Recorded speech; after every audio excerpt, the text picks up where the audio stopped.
Episode number 11۔ لاویہ شام کے 4 بجے اس ڈربے نما کمرہ میں موجود پلنگ پر لی تاؤ کمبل کو اپنے گرد لپیٹے آنکھیں موندے ہوئے تھا۔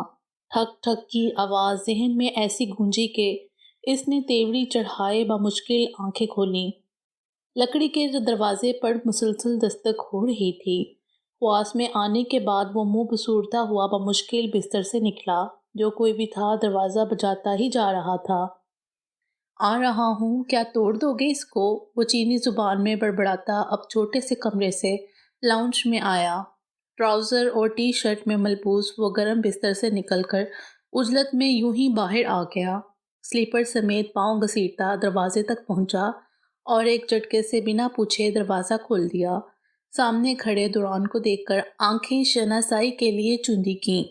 ایک تو وہ ویسے نیند سے اٹھا تھا، اوپر سے دوران کا انجان چہرہ دماغ میں زور دینے سے بھی یاد نہیں آ رہا تھا۔ کون ہو؟ ایک آبرو جھکائے بیزاری سے سوال کیا۔ دوران نے جواب دینے کی بجائے قدم دروازے کے اندر داخل کیے۔ لی تاؤ کا ماتھا ٹھٹکا۔ اس سے پہلے کہ وہ تیزی سے دروازہ لگاتا ایک دھکا پڑا تھا اسے۔ دھکا اتنی زور کا تھا کہ لی تاؤ لڑکھڑا کر لکڑی کے بنے فرش پر پشت کے بل گرا۔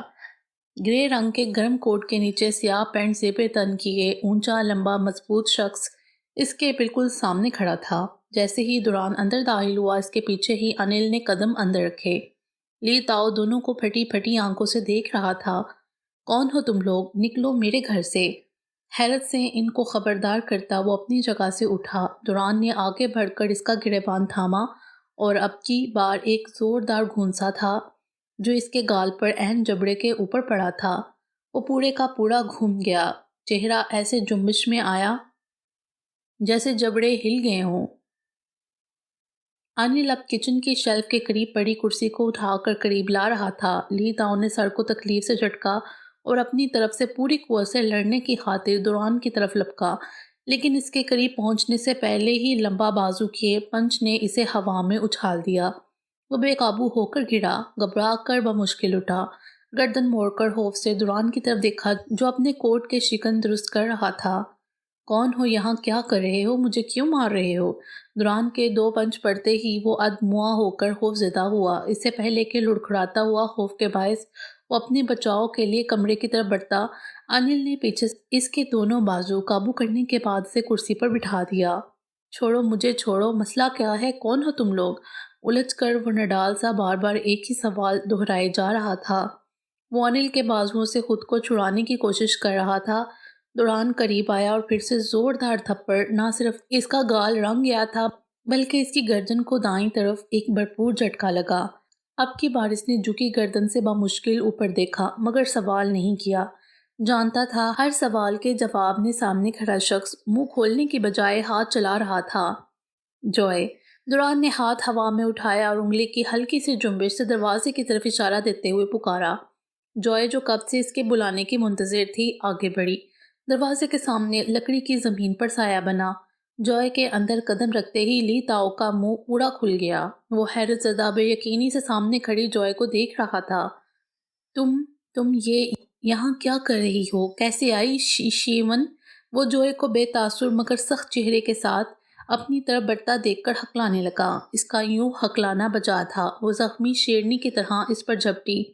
زوردار تماچے اس کے منہ پر دائیں بائیں مارنے کے بعد وہ ایک دم سے جیسے کسی جنونی کیفیت میں آ گئی۔ ٹانگیں گھما گھما کر وہ لی تاؤ کے پیٹ میں مار رہی تھی، ارد گرد کی چیزیں اٹھا کر اس کے سر میں مار رہی تھی۔ وہ جو ابھی دوران سے پڑنے والے مکوں کی تاب نہیں لا سکا تھا، جوئے کے تابڑتوڑ حملے نے بے حال کر دیا۔ انل نے کھلے منہ سے ایک نگاہ جوئے کی طرف ڈالی اور پھر سامنے کھڑے دوران کی طرف دیکھا جو حیرت کی بجائے دلچسپی سے یہ سب دیکھ رہا تھا۔ لی تاؤ درد سے چیخ رہا تھا۔ وہ اسے پاگلوں کی طرح مار رہی تھی۔ ٹانگ مار کر وہ اسے کرسی سمیت زمین پر گرا چکی تھی۔ انل تیزی سے دوران کے قریب ہوا جو زیر لب مسکرا رہا تھا۔ ہاتھ کی انگشت انگلی کو فولڈ کیے لبوں پر رکھے وہ پہلی دفعہ کسی کو متاثر کن نگاہوں سے دیکھ رہا تھا۔ لی تاؤ اب زمین پر گرا ہوا تھا جبکہ جوئے اپنے بھاری پوٹوں والے پاؤں اس کے پیٹ میں مار رہی تھی۔ لی تاؤ کسی گیدڑ کی طرح چلا رہا تھا۔ دوران روکو، جوئے کو کوئی سن لے گا اس کی چیخو پکار۔ انل نے ارد گرد دیکھتے ہوئے دوران سے کہا۔ مارنے دو نا، وہ وہاں وہاں مار رہی ہے جہاں اس نے مارا تھا، سکون ملنے دو اسے۔ دوران کی دلچسپی عروج پر تھی، لبوں پر مسکراہٹ گہری ہو رہی تھی۔ اپنی زندگی میں پہلی دفعہ ایسی لڑکی دیکھی تھی اس نے۔ اس کے مطابق تو جوئے کی جگہ اور کوئی لڑکی ہوتی تو اتنا تشدد کرنے والے شخص کو دیکھ کر پھر سے کانپنے لگتی، مگر وہ تو گن گن کر بدلے لے رہی تھی۔ ذہن میں اس کی چھت والا منظر گھوم گیا، کمزور تو وہ کبھی نہیں تھی۔ امپریسو، دوران نے لب ستائشی انداز میں باہر نکالے۔ کل جو لڑکی اس کے سامنے بیٹھی گر گرا رہی تھی، آج والی لڑکی اس سے بہت مختلف تھی۔ لی تاؤ کی ہر مذمت کو ناکام کرتی اب وہ اس کے بال مٹھیوں میں جکڑے ہوئے تھی اور گردن کو جھٹکے دے رہی تھی۔ وہ تھوڑا سا اٹھنے کی کوشش کرتا تو ٹانگ پکڑ کر کھینچ دیتی۔ کچن کی شیلف پر پڑی ہر چیز وہ اٹھا اٹھا کر اس کے سر پر مار چکی تھی۔ انل نے غصے سے دوران کی طرف دیکھا جو مزے سے سگریٹ سلگا رہا تھا۔ مر جائے گا وہ، کہو اسے بس کرے، جو کام کرنے آئے ہیں وہ کریں اور چلتے بنے یہاں سے۔ انل نے ایک ایک لفظ چبا چبا کر ادا کیا، پھر دوران سے نا امید ہوتا تیزی سے آگے بڑھا۔ جوئے جو اب کوئی ڈبہ اٹھا کر اس کے سر پر میں مارنے والی تھی، انل نے اس کے بازو کو ہوا میں ہی تھام لیا۔ جوئے بس کرو، بس اس کو پولیس کے حوالے کرنا ہے، تم اپنا پاسپورٹ اور میرج سرٹیفکیٹ لو بس۔ انل نے پچکارتے ہوئے اسے ٹھنڈا کیا تھا۔ وہ ایک دم سے جیسے ہوش میں آئی، پھر انل کی طرف دیکھا جس کے ہاتھ سے ڈبہ پکڑ کر واپس شیلف پر رکھ رہا تھا۔ دوران سگریٹ کا کش لگاتا اب چند قدم آگے آ چکا تھا، پھر آہستگی سے نیچے بیٹھا۔ پاسپورٹ کہاں ہے؟ انگلش زبان میں پوچھا۔ وہ پیروں کے بل لی تاؤ کے سامنے بیٹھا تھا جو ہون میں لت پت سر کے ساتھ کراہتے ہوئے زمین پر سے اٹھنے کی کوشش کر رہا تھا، پھر خوف اور حیرت سے دوران کی طرف دیکھا۔ وہ سامنے کراتے ہوئے ہاتھ سے اشارے سامنے رکھے اٹیچی نما برے لیدر کے ڈبے کی طرف کیا۔ اٹیچی ایک لکڑی کی میز پر رکھا ہوا تھا۔ جوئے تقریباً بھاگتی ہوئی اس تک پہنچی۔ اٹیچی کے اندر رکھی چیزوں کو کچھ دیر ہی الٹ پلٹ کرنے کے بعد وہ اپنا پاسپورٹ اس میں سے برآمد کر چکی تھی۔ وہ کچھ کاغذات ہاتھ میں تھامے واپس پلٹی۔ کاغذات شاید اس کی شادی کی رجسٹریشن تھی، جسے آتے ہی اس نے لی تاؤ کے سامنے کھڑے ہو کر پھاڑ دیا۔ میں اس شادی کو نہ کل مانتی تھی اور نہ آج، میری شادی تم سے ہوئی ہی نہیں تھی۔ کاغذ کے ٹکڑے لی تاؤ پر اچھالتی وہ زور سے چیخ اٹھی۔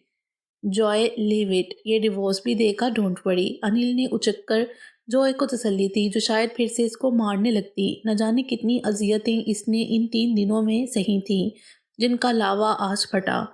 3 دن وہ جس بے بسی میں اس کی قید میں تھی، کمزور وہ تب بھی نہیں تھی۔ 2 دفعہ اس نے بھاگنے کی بھرپور کوشش کی تھی، لیکن آج دوران کا ساتھ ایک عجیب طاقت دے گیا تھا۔ کیسی طلاق؟ یہ کیا طلاق دے گا مجھے؟ میری شادی اس سے ہوئی ہی نہیں۔ اس نے چرچ میں بائبل کے سامنے جتنے بھی دعوے کیے سب جھوٹے تھے، تو یہ کون سی شادی تھی؟ جوئے کی آواز پھٹ رہی تھی۔ آج وہ کمزور نہیں تھی، یا کچھ عزم کر چکی تھی جس کی طاقت اس کی ہر ادا سے جھلک رہی تھی۔ چہرے کی رنگت گلے میں لپٹے سکارف جیسی ہو رہی تھی۔ دوران اب کیا کرنا ہے اس کا؟ انل نے رخ موڑے دوران سے سوال کیا، جو اب ہاتھ سینے پر باندھے پرسوچ نگاہوں سے جوئے کو باغور دیکھ رہا تھا۔ انل کے پکارنے پر اس کی طرف متوجہ ہوا۔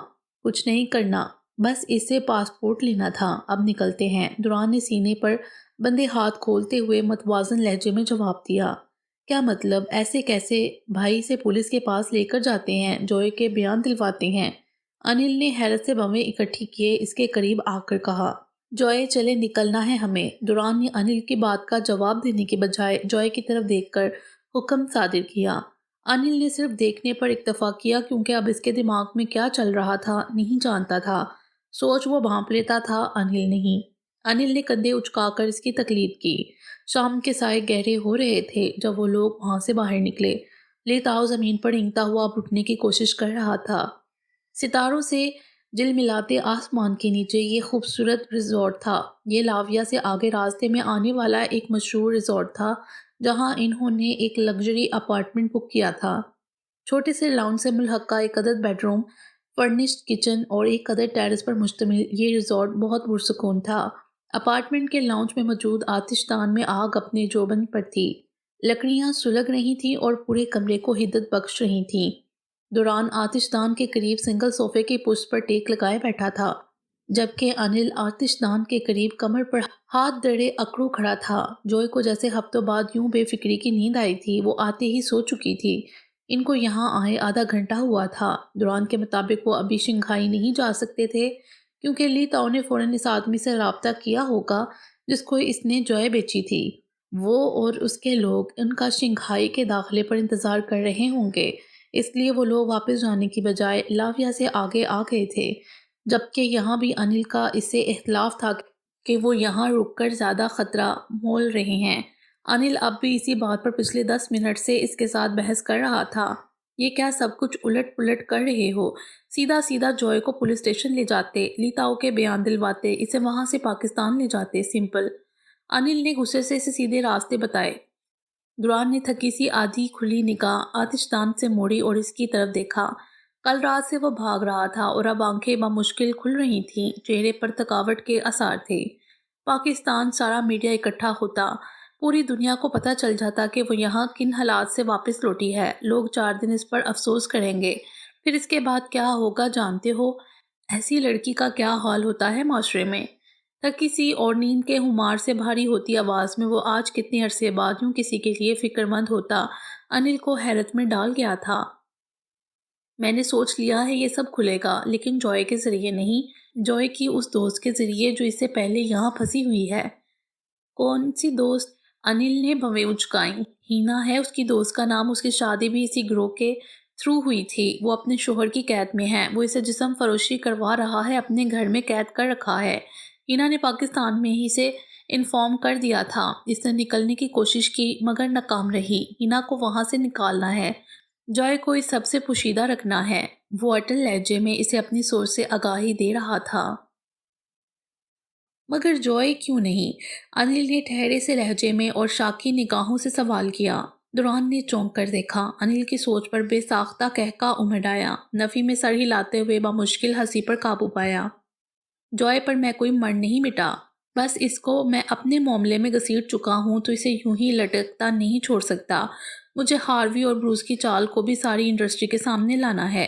دوران نے کرسی کی پوچھ سے سر ٹکائے وضاحت دی۔ جوئے کو پھر کب پاکستان بھیجیں گے؟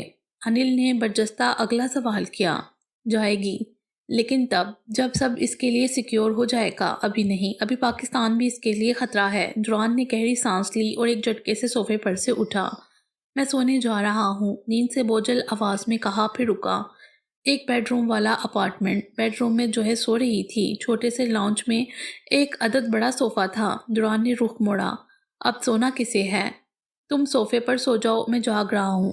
آج رات تم دونوں تو کل بھی نہیں سوئے۔ انل نے مسکراتے ہوئے حل پیش کیا اور آتش دان کے پاس موجود سنگل صوفے پر براہمان ہوا۔ 2 سیکنڈ کے توقف سے گردن موڑ کر دیکھا تو دوران جوتوں سمیت صوفے پر بے خبر سو رہا تھا۔ گہری سانس لے کر اٹھا۔ کبھی نہیں سدھرے گا، کم از کم جوتے تو اتار لے انسان۔ دوران کے جوتے اتارنے کے بعد وہ واپس آتش دان کے پاس آ چکا تھا۔ رات کے 2 بجے یہاں سنسان گلیوں میں بس کتے بھونک رہے تھے۔ وہاں ملک ہاؤس کے چھوٹے سے لان میں جیسے ایک بھوچال کا سما تھا۔ فائقہ کی نسبت کی تقریب کے بعد ماں سوائے شازیہ اور طلعت کے کنبے کے تمام مہمان اپنے اپنے گھروں کو رخصت ہو چکے تھے۔ اب تو لان میں سارے گھر والے قطار در قطار لگی کرسیوں کو آڑا ترچھا کیے بیٹھے تھے۔ شازیہ نے تقریب کے فوراً بعد ہی دوران کو اپنے ساتھ لے جانے کی بات سب کے سامنے رکھ دی تھی۔ سب لوگ تقریب کے ہی جوڑوں میں ملبوس لان میں چائے کے انتظار میں بیٹھے تھے جب شازیہ نے سب کو اپنی طرف متوجہ کیا اور دوران کو اپنے ساتھ لے جانے اور اپنے بھائی کے حصے کے بٹوارے کا اعلان کر دیا۔ دستگیر بیگم ساڑی لگائے بڑے ٹھاٹھ سے سٹیج پر تکیے کے سہارے بیٹھی تھیں۔ 13 سالہ سبرینا ان کی ٹانگیں دبا رہی تھی۔ باقی تمام نفوس سامنے کرسیوں پر براجمان تھے۔ ان سب میں وہ بھی بیٹھا تھا جس کو لے کر یہ ساری بحث ہو رہی تھی۔ سیاہ پینٹ اور سفید شرٹ میں ملبوس، بکھرے بال، بیزار صورت، کھچے اعصاب، شرٹ کی آستینیں موڑے اور جبرے سختی سے بھینچے، وہ بے دلی سے اسی ساری بحث کا حصہ بنے بیٹھا تھا۔ کچھ دیر پہلے تقریب سے آنکھ بچا کر وہ چھت میں دیے گئے اپنے کمرے میں بیٹھا جب اختر اور شازیہ کمرے میں آدم کے اور اسے زبردستی یہاں سب کے بیچ لان میں لا کر بٹھا دیا۔ ٹھیک ہے، اگر میری بات پر یقین نہیں تو پوچھ لینا آپ لوگ دوران سے، وہ بھی میرے ساتھ جانا چاہتا ہے۔ شازیہ نے سر جھکائے بیٹھے دوران کی طرف بڑے مان سے اشارہ کیا۔ اب سب کی نگاہیں اس کی طرف اٹھی ہوئی تھیں۔ جو کسی کی طرف نگاہ تک اٹھانے کا روادار نہیں تھا۔ دستگیر بیگم نے ایک خونخوار نگاہ شازیہ پر ڈالی اور پھر تنک کر ساڑی کے پلو سے بڑا جڑیوں زدہ ہاتھ باہر نکالا۔ اپنی ماں کی طرح چلاک مت بن شازیہ، بچپن میں اسے پالے پوسے ہم، پڑھائیں لکھائیں، اور اب جب جوان ہو گیا اور کمانے جو ہو گیا تو آ گئی تو حق جتانے۔ واہ بھائی واہ! دستگیر بیگم کے غصیلے لہجے میں طنز کا عنصر خوب شامل تھا جو شازیہ کا تن من جلا گیا۔ اسفند نے گھٹی سی سانس خارج کی۔ شازیہ نے برہم نگاہ اسفند پر ڈالی۔ پوچھیں، ان سے کھڑے ہیں سامنے، میں نے کہا تھا میرا بھتیجا ہے، دے دے مجھے۔ تب بھی یہ اسفی بھائی کا ہی فیصلہ تھا۔ میں چپ ہو گئی، لیکن اب نہیں۔ ہر سال ایک ہی بحث کو ان تک محدود کر کے چلی جاتی ہوں میں، لیکن اس دفعہ خالی ہاتھ نہیں جاؤں گی۔ شازیہ کہاں پیچھے ہٹنے والوں میں سے تھیں۔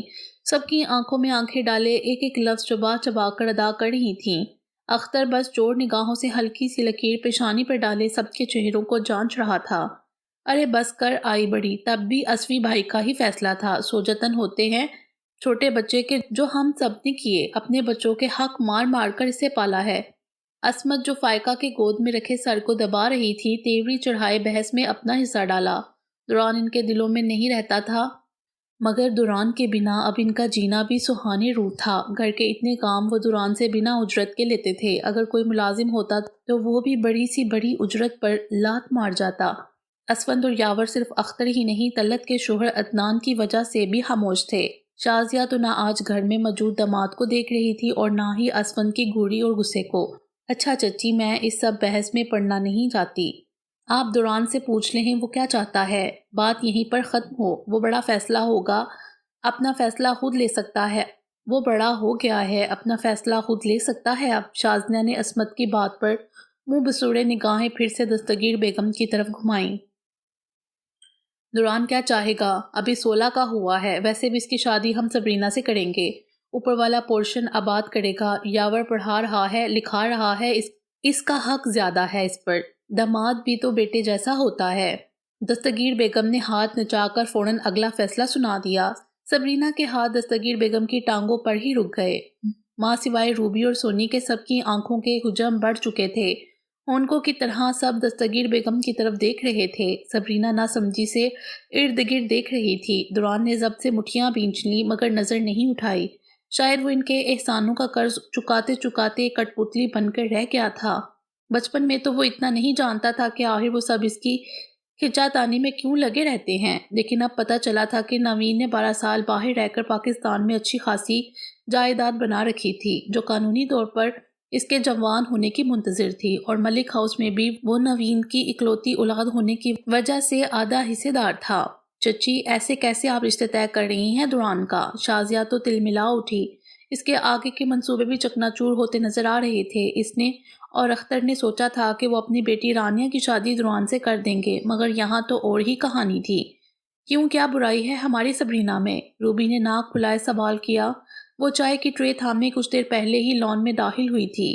دستگیر بیگم کے ذہن میں سبرینا اور دوران کے رشتے کا خیال ڈالنے والی بھی تو وہی تھی۔ میں برائی کی بات نہیں کر رہی ہوں، مانتی ہوں چچی اب اس گھر کی سربراہ ہیں، لیکن کیا ایسے بچوں سے بنا پوچھے ان کے رشتے طے کر دیے جاتے ہیں؟ اتنے چھوٹے ہیں دونوں۔ شازیہ نے نفرت آمیز لہجے میں فیصلے کی تردید کی۔ وہ اپنے حصے کا بٹوارا اپنی شادی کے کچھ حصے بعد اپنے والد کی زندگی میں ہی لے چکی تھی۔ اب تو جتنا کچھ تھا وہ نوین کے بعد دوران کو جاتا تھا۔ ارے بی بی، ہمارے بچوں کو ایسی پٹیاں مت پڑھا۔ دوران کی تربیت ہم نے اپنے انداز میں کی ہے۔ وہ جانتا ہے ملک ہاؤس کا پتا پتا میری مرضی پر ہلتا ہے، اور شادی نہیں کر رہے ہیں اس کی ابھی ہم۔ رشتہ طے کیا ہے بس۔ مجھے پتا ہے تجھے کس بات کی آگ لگ رہی ہے۔ دستگیر بیگم نے گردن اور آنکھیں ایک ساتھ گھمائیں اور پھر نحوت سے کچھ دور کھڑی شازیہ کی بیٹی رانیہ کی طرف دیکھتے ہوئے دوپٹہ درست کیا۔ شازیہ ایک جھٹکے سے اپنی جگہ سے اٹھی اور ایک جست میں وہ دوران کے سر پر کھڑی تھی۔ دوران، تم بولو، کہاں رہنا ہے تمہیں؟ بتاؤ ان سب کو۔ دوران تاہنوز سر جھکائے ضبط کے آخری دہانے پر تھا۔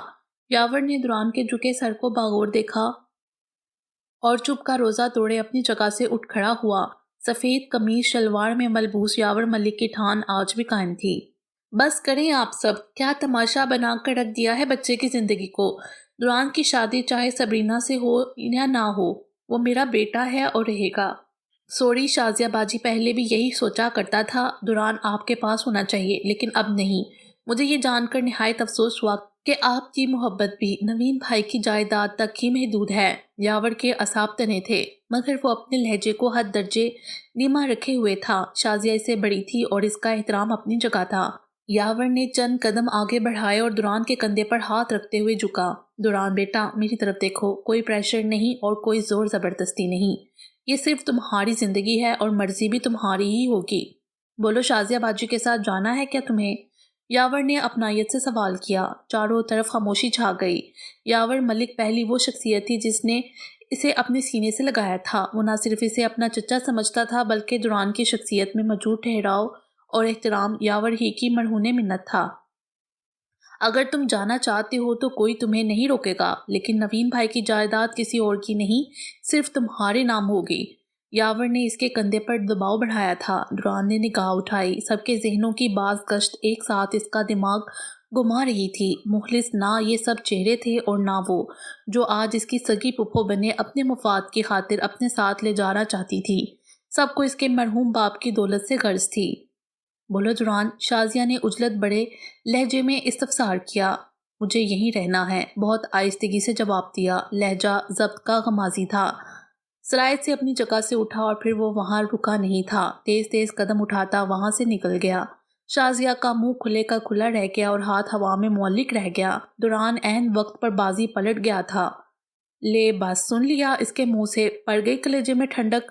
اختر میاں، برا مت مناؤ، پر لالچ اچھی بات نہیں ہے۔ دستگیر بیگم نے سینہ چوڑا کیے اپنی جیت کا جشن منایا۔ دستگیر بیگم نے بھی سیدھی شازیہ کی بجائے اختر پر بات کی، جو تب سے اپنی بیوی کے کندھے پر بندوق رکھے چلا رہا تھا۔ شازیہ سب کی طرف ایک غصیلی نگاہ ڈالتی تیزی سے پورچ کی طرف بڑھی۔ کچھ دیر میں ہی اختر اور اس کے بچے بھی لان سے کمرے کی طرف بڑھ گئے۔ صبرینہ، فائقہ، راہب، برہان، تم لوگ بھی چلو کمروں میں۔ یاور، جو ابھی تک دوران کی کرسی کے قریب کھڑا تھا، غصے سے باقی بچوں کو کمرے میں جانے کا اشارہ کیا۔ تھکی سی فائقہ، ہونک سی صبرینہ، نیند سے بھاری ہوتی آنکھوں والا راہب اور تیوری چڑھائے برہان اپنی اپنی جگہ سے اٹھ کر باری باری لان سے جا چکے تھے۔ بچوں کے جاتے ہی یاور نے اپنا رخ پوری طرح دستگیر بیگم کی طرف موڑا، جو چائے کے کپ کو ختم کیے اب پاس بیٹھی روبی کو پکڑا رہی تھیں۔ اماں، یہ صبرینہ اور دوران کے رشتے والی بات کیا ہے؟ یہ سب یاور کے لہجے میں روب اور دبدبا تھا۔ تو کیا باہر کی لے آئیں عیش کرنے کو؟ کوئی اور آئے نا دوران کی دلہن بن کر تو دیکھ لینا کیسے آنکھیں پھیر لے گا۔ ارے بھائی، صبرینہ سے بیاہ دیں گے تو کیا برائی ہے؟ نوین کے بعد سب اس کا ہے، گھر میں رہ جائے گا سب۔ دستگیر بیگم نے ہاتھ اٹھائے نحوت سے وضاحت دی۔ نہیں، کوئی ضرورت نہیں ہے میری بیٹی کو ان لالچ کے جمیلوں میں ڈالنے کی۔ دوران سے کوئی زبردستی نہیں کرے گا۔ یاور نے ہاتھ تانے تنبیہ کی۔ نہیں، کوئی اس سے زبردستی نہیں کرے گا۔ ہاں، لیکن اگر وہ مان جائے تو کیا برائی ہے اس میں؟ روبی نے کندھے اچکاتے ہوئے اپنی بات کہی اور تائیدی نگاہ اسفند پر ڈالی۔ میں یاور کے ساتھ متفق ہوں۔ دوران کی شادی کا فیصلہ ہم نہیں لیں گے، وہ خود لے گا۔ اسفند نے دو ٹوک لہجے میں بات ختم کی اور خاموشی سے اپنی جگہ سے اٹھ کر قدم پورچ کی طرف بڑھا دیے۔ اس کو کاہے کی چپ لگی ہوئی ہے؟ آج شازیہ کو بھی پلٹ کر کوئی جواب نہیں دیا۔ دستگیر بیگم نے ٹھوڈی پر ہاتھ دڑے روبی کی طرف دیکھتے ہوئے اسفند کی خاموشی کے بارے میں تجسس ظاہر کیا۔ روبی نے کندھے اچکائے اور الجھی سی اپنی جگہ سے اٹھی۔ اسفند ملک کے پیچھے قدم پورچ کی طرف بڑھا دیے۔ سب لوگ آہستہ آہستہ لان کو سنسان چھوڑ کر جا چکے تھے۔ گپ اندھیرے میں ڈوبے لان میں کرسیاں اب خالی پڑی تھیں۔ سفید رنگ کی چادر میں لپٹے اس تکیے پر وہ سر رکھے ہوئے تھی۔ گھنی سیاہ پلکیں گالوں کی اوپرلی ہڈی پر دھیرے سے لرزیں۔ قسمندی سے بائنی کروٹ سے سیدھی ہوئی تو کتنی ہی گھنگریالی لٹیں گال سے الگ ہوتی گردن پر جا گریں۔ دھیرے سے کسمسائی اور پھر ایک جھٹکے سے آنکھیں کھولیں۔ خوف سے پھٹی آنکھیں، وحشت زدہ سی آنکھیں۔ کہاں تھی وہ؟ دل ڈوب کر ابھرا۔ ملکجہ سا اندھیرا اور اوپر نفیس لکڑی کے کام والی چھت۔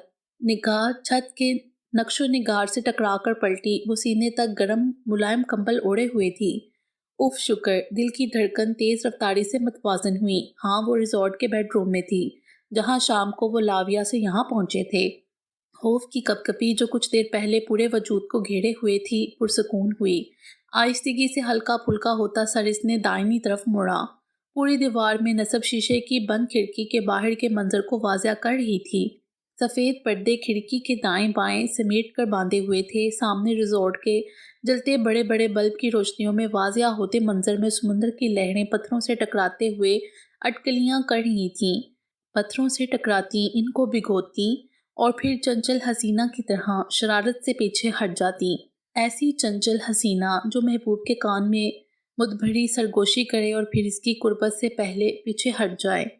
وہ مبہوت ہوئی۔ اس حسین منظر کو دیکھ کر چند لمحے احساس نہیں ہوا کہ وہ ٹکٹکی باندھے بس باہر دیکھے جا رہی ہے۔ پھر اچانک دوران اور انل کا خیال آتے ہی دونوں ہاتھوں کا سہارا لیے اٹھ بیٹھی۔ بیڈ اتنا نرم تھا کہ پورا وجود اندر دھنستا ہوا محسوس ہو رہا تھا۔ گرم کوٹ جو سونے سے پہلے اس نے اپنے اوپر سے اتارا تھا کچھ دور کاؤچ پر پڑا تھا۔ خود وہ ہلکے سبز رنگ کی ٹی شرٹ اور جین میں ملبوس تھی۔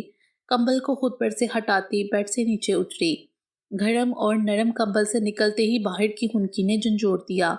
درمیانے سائز کا کمرہ تھا جس میں ایک بیڈ، ایک کاؤچ اور دیوار میں نصب سلائیڈنگ ڈور الماری تھی۔ وہ کوٹ پہن رہی تھی کیونکہ بستر سے نکلنے کے بعد احساس ہوا سردی جسم کے اندر گھس رہی ہے۔ نیند پوری ہونے کے بعد اعصاب تو ہلکے پھلکے ہو چکے تھے مگر بھوک کی شدت بے انتہا بڑھ چکی تھی۔ کوٹ اور جوتے پہننے کے بعد سکارف کو گلے کے گرد گھماتی وہ کمرے کے دروازے تک پہنچی۔ ایک سیکنڈ کے توقف کے بعد وہ دروازہ کھول چکی تھی۔ اندھیرے کمرے میں سے اچانک روشن لاؤنج میں آنے پر لمحہ بھر کو آنکھیں چنیا گئیں۔ ایک لمحے کے لیے آنکھوں کو میچ کر کھولنے کے بعد وہ اب سامنے کا منظر دیکھ رہی تھی۔ سنگل صوفے پر ایک طرف گردن ڈلکائے انل سو رہا تھا اور صوفے پر دوران کروٹ لیے کشن کو دونوں بازوؤں میں بینچے گہری نیند میں تھا۔ آتش دان میں جلتی آگ کی شدت کی وجہ سے لاؤنج کمرے کی نسبت کافی گرم تھا۔ دوران کے پاس سے گزرتی ہوئی وہ صوفے کے پاس آئی تھی جہاں انل بے آرامی میں سو رہا تھا۔ دائنی طرف گردن کو صوفے کے ہتھے پر رکھے کشن پر ٹکائے وہ اس پر سر رکھے سو رہا تھا۔ سنیے، آہستگی سے پکارتی ہوئی وہ تھوڑا سا جھنج گئی۔ مدھم سی آواز نے آتش دان میں بھڑکتے شعلوں کا ساتھ دیا۔ سنیے، ایک دفعہ اور اس نے آواز کا درجہ بڑھا کر پکارا۔ کیا ہوا؟ انل نے کسمندی سے بوجھل آنکھیں کھولیں، پھر حواس میں آتے ہی جلدی سے چوکنا ہوا۔ ایک نظر سر پر کھڑی جوئے پر ڈالی اور پھر دوران پر۔ کچھ نہیں ہوا، وہ آپ یوں صوفے پر سو رہے ہیں، روم میں جا کر سو جائیں۔ نہیں، میں ٹھیک ہوں یہاں، آپ جائیں آرام کریں۔ انل نے کشن اٹھا کر گود میں رکھا اور شائستگی سے انکار کیا۔ میں آرام کر چکی ہوں، آپ سو جائیں اب، یہاں تو آپ کمفرٹیبل نہیں۔ واقعی اب چہرے اور انداز سے کافی پرسکون لگ رہی تھی۔ انل نے آبرو جھکائے، گہری سانس خارج کی۔ اچھا، بہت شکریہ، مشکور لہجے میں کہا۔ نیند نے تو ویسے بھی بے حال کر رکھا تھا۔ کشن گود سے اٹھاتا اور ایک نگاہ گھڑی پر ڈالی۔ رات کے 3 بج رہے تھے۔ انل اب بوجھل قدموں سے کمرے کی جانب بڑھ گیا۔ انل کے جانے کے بعد وہ یوں ہی کمرے کا جائزہ لیتی ہوئی آگے بڑھی۔ قدم اس کے صوفے تک آئے اور پھر آگے ڈگ نہ بڑھ سکے۔ گہری نیند میں سویا وہ کسی بچے کی مانند معصوم لگ رہا تھا۔ ماتھے پر بکھرے سیدھے بال، بڑی ہوئی شیو کشن کو دونوں بازوؤں کی مدد سے سینے سے لگائے ہوئے۔ نگاہیں اس کے نقش کو عقیدت سے چھو رہی تھیں جو اس کے دل میں چھپی بے پناہ محبت سے بے خبر سو رہا تھا۔ دل اس کو چاہ سکتا تھا، صرف پانے کا تصور بھی کرنا خود کا مذاق اڑانے جیسا تھا۔ اس کے مقابلے میں وہ کچھ بھی تو نہ تھی۔ یوں ہی اپنی سوچوں میں مگن وہ اس پر نگاہیں ٹکائے کھڑی تھی جب وہ دھیرے سے کسمس آیا اور بھویں سگریٹتے آنکھیں کھولتیں۔ اس کے یوں اچانک جاگ جانے پر وہ گڑبڑا گئی کیونکہ وہ اسے یوں سر پر کھڑے اور مبہوت ہو کر تکتے دیکھ چکا تھا۔ دوران کے چہرے پر حیرت کی ہلکی سی رمق ابھری اور مدروم ہوئی۔ وہ انل صوفے پر سو رہے تھے تو میں نے ان کو روم میں بھیج دیا، میری نیند پوری ہو گئی تھی۔ وہ اسے یوں اپنی صفائیاں پیش کر رہی تھی جیسے چوری پکڑی گئی ہو۔ ویسے شاید پکڑی ہی گئی تھی کیونکہ اس کی نگاہیں عجیب طرح جوئے کو دیکھ رہی تھیں۔ آپ کب اٹھیں؟ کشن کو ایک ہاتھ سے سینے پر سے ہٹاتا وہ اب اٹھ بیٹھا تھا۔ ایک ہاتھ سے پیشانی پر آئے بال سیدھے کیے اور گھڑی پر نظر ڈالی۔ 3 بجے، ابھی کچھ دیر پہلے۔ بلا وجہ گلے میں ڈالے سکارف کو درست کرتے ہوئے جواب دیا۔ مضطرب کیفیت میں کچھ نہ سمجھ آنے پر رخ موڑے کچھ قدم کے فاصلے پر موجود صوفے پر بیٹھ گئی۔ دوران اب بلا جواز ارد گرد دیکھ رہا تھا۔ کیا ہے، عجیب سی خاموشی تھی۔ جوئے نے نگاہ پھر سے اس کی طرف اٹھائی۔ وہ اب آتش دان کے شعلوں پر نگاہ جمائے بیٹھا تھا۔ سفید پاؤں مہرون رنگ کے رگ پر دھڑے تھے اور اس کے جوگرز قریب پڑے تھے۔ وہ اب اس کے پیروں میں نگاہ ٹکائے ہوئے تھی جب دوران کی آواز ابھری۔ آپ کی دوست ہینا، یہی نام بتایا تھا؟ جوئی نے چونک کر اوپر دیکھا۔ وہ اسی کی طرف ہی دیکھ رہا تھا، صوفے کی پشت چھوڑے تھوڑا آگے جھکا ہوا۔ ان کا کوئی ایڈریس وغیرہ معلوم ہے کیا؟ نہیں، ایڈریس تو نہیں، فون نمبر اس کے شوہر کا تھا میرے موبائل میں۔ پر جوئی نے رک کر مایوسی سے کندھے گرائے۔ موبائل تو چین آنے سے پہلے ہی اس سے چھین لیا گیا تھا۔ دوران نے اس کی ادھوری بات سمجھتے ہوئے پرسوچ انداز میں سر ہلایا۔ جوئی نے سر جھکایا، پھر جھٹکے سے اٹھایا۔ ہم پاکستان میں اس کے گھر والوں سے اس کے شوہر کا نمبر لے سکتے ہیں۔ وہ اپنی نگرانی میں ہینا سے بات کرواتا ہے ان کی۔ مجھے وہ نمبر یاد ہے۔ پرجوش لہجہ تھا، آنکھیں کسی امید سے چمکیں۔ گھٹ دوران نے پرسوچ انداز میں سر ہلایا، صوفے کی پر سے سر ٹکائے، بازو کو اوپر کیا۔ ہینا بچ جائے گی نا؟ سہمے سے لہجے میں پوچھا۔ دوران نے نگاہ اس کے چہرے پر گاڑی۔ فکر مندی چہرے پر صاف واضح تھی۔ وقت سے پہلے کیا کہہ سکتی ہیں؟ دو ٹوک روکھے سے لہجے میں جواب آیا۔ جوئی کو روکھا پن محسوس ہوا۔ ایسا کیوں تھا وہ؟ ایک پل میں بہت احساس کرنے والا اور ایک پل میں ایسے جیسے اس سے زیادہ کوئی اجنبی نہ ہو۔ جی؟ وہ سر جھکا گئی۔ بوجھ ہوں میں اس پر۔ دل پر بھاری پن بڑھنے لگا، آنکھیں نمکین پانی سے بھرنے لگیں۔ آپ نینا کے ساتھ پاکستان نہیں جا سکیں گی۔ دوران کی آواز پر حیرت زدہ سر اوپر اٹھایا۔ نگاہیں اس کی گہری نگاہوں سے جا ٹکرائیں۔ آنسو سے بڑی بڑی آنکھوں کی پتلیاں ایک پل کو لگا ابھی چھلک جائیں گی۔ دیکھیں ہینا، اور آپ کی سچویشن میں بہت فرق ہے۔ آپ کو ابھی پاکستان میں بھی خطرہ ہو سکتا ہے۔ یہ لوگ بہت بہت مضبوط ہوتے ہیں اور آپ کو پاکستان میں اتنی سیکیورٹی نہیں ملے گی۔ پھر میں کب جا سکوں گی؟ زکام زدہ لہجہ۔ ابھی کچھ نہیں کہہ سکتا۔ دوران نے کندھے آہستگی سے چکائے۔ جوئی کے چہرے پر خوف یکدم سے بھر گیا، گلے میں بھی نمکین سے پانی کا احساس ہونے لگا۔ جوئی کی آنکھوں کی پتلیوں میں چمکتا پانی اس سے مخفی نہیں تھا۔ وہ سوچ رہی تھی شاید وہ بوجھ ہے اس پر۔ وہ معصوم لگ رہی تھی، اس وقت شام والی جوئی سے مختلف جس سے وہ متاثر ہوا تھا۔ اب ترس آ رہا تھا، قابل رحم لوگوں سے نفرت تھی اسے، مگر نہ جانے کیوں اس وقت سامنے بیٹھی لڑکی سے انسیت محسوس ہوئی۔ ڈونٹ وری، ابھی آپ میرے ساتھ جائیں گی، آہستگی سے کہا۔ اس دفعہ لہجے میں بے روحی نہیں تھی۔ کہاں؟ رندھائی آواز، کانپتی سی، جیسے بامشکل گلے سے برآمد ہو۔ امریکہ، میرے گھر۔ دوران کے جواب پر حیرت سے زیادہ وہ الجھ کر اس کی طرف دیکھنے لگی۔ آنکھ جھلک پڑی۔ جلدی سے آنکھ کی پور سے آنکھوں کے کونوں کو دبایا، مگر آنسو تھے کہ تھمے نہیں۔ گال ایک سیکنڈ میں بھیگ گئے۔ پریشان مت ہوں، دراصل میں آپ کی اجازت کے بنا آپ کو اپنے مقصد کے لیے بھی استعمال کر چکا ہوں، یا یوں بھی کہہ سکتے ہیں کہ آپ کو بچانے اور مجھے میرے مخالفین کو سبق سکھانے کے لیے میں نے صرف ایک تیر کا استعمال کر لیا۔ دوران اب حد درجہ اپنائیت سے اسے وضاحت دے رہا تھا۔ اس کا روتا چہرہ، وہ کیوں اس پر ترس کھا رہا تھا۔ اب آپ کو میرے اور مجھے آپ کے ساتھ کی ضرورت ہے، کیا آپ دیں گی؟ وہ ابھی اس کی پہلی بات کو مکمل طور پر سمجھ نہیں پائی تھی کہ اس کی مدد کے لیے کہنے پر اور پرتجسس ہوئی۔ گالوں کو صاف کرتے ہاتھ وہیں تھم گئے۔ 1 2 3 سیکنڈ۔ میں سمجھی نہیں کہ کیسا ساتھ؟ الجھن سے پیشانی پر شکن ڈالے سوال کیا۔ ہاتھ سکارف کے کونے پر گرفت مضبوط کر رہے تھے، بلکہ آنسو سے تر تھیں۔